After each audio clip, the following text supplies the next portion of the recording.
So we will be doing some Fulham preview as well. We'll do a few questions on tonight and we'll jump into Fulham and I'll set the embargo from there.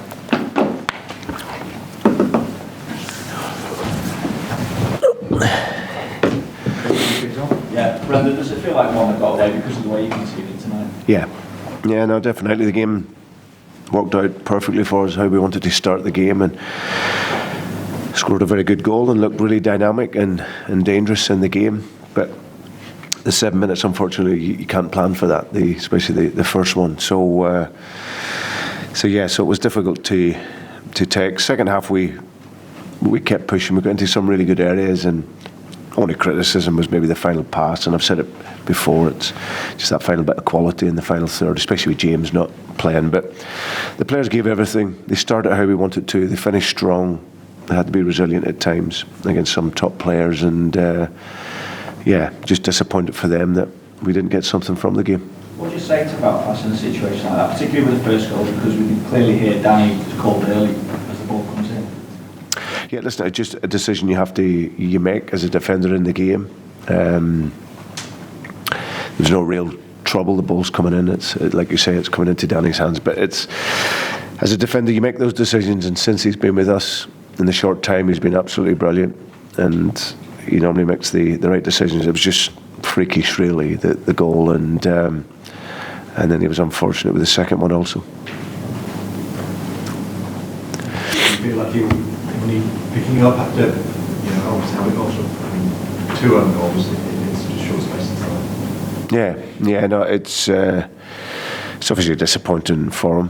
He'd been obviously more with the first one, but he's a real strong character, and he's, like I said, he's been very, very good for us since he's come in. He's always been away at the World Cup, not played a minute, so it's going to take him a few games to get his rhythm back. But I've got no doubt about him. I think he showed in the time when he was playing in Rem, and then he joined us, the level that he's at and he can get to. Tonight it was just unfortunate for him, but I thought he responded great in the second half, and he'll go again. What did you say to the players before the game? Because obviously I'm sure the start against Newcastle was probably on your mind a little bit, maybe on the players' minds. Yeah, it always is, every single game. I always said good teams start quick and finish strong. And that's what the big surprise was, especially on the run of games that we've been on. How well we've started games, how well we've been in the middle of games and finished them strong. And but especially when you come away to the biggest teams, you need the maximum concentration and you need the maximum commitment.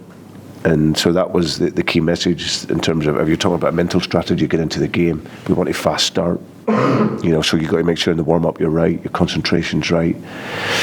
And it worked out really well for us. We opened up the pitch, kicked it onto the side, which we'd planned. We win the header, break through, and score a very good goal. And then, as I said, we looked a good team, looked comfortable and confident.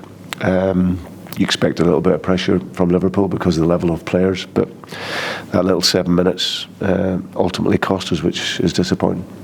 You mentioned James there and maybe the lack of quality in the final third that you missed when he's not playing.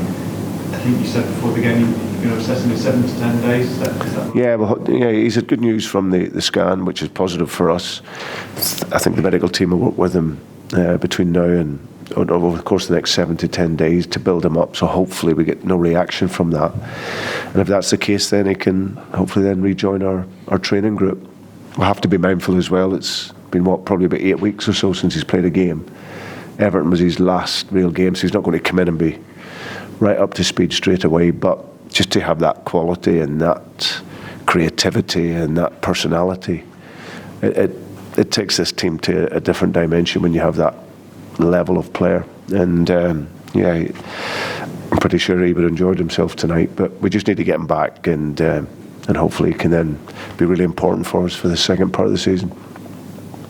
Cheers. The first goal was really the second time in the game that I think the ball was heading very comfortably towards the goalkeeper.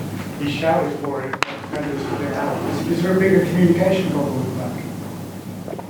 No, it's just decision making.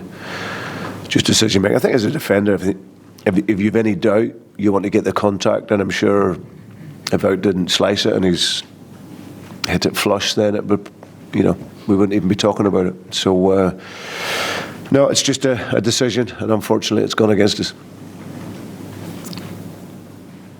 Thanks for Okay. tonight. We'll do some Fulham preview. We'll embargo this until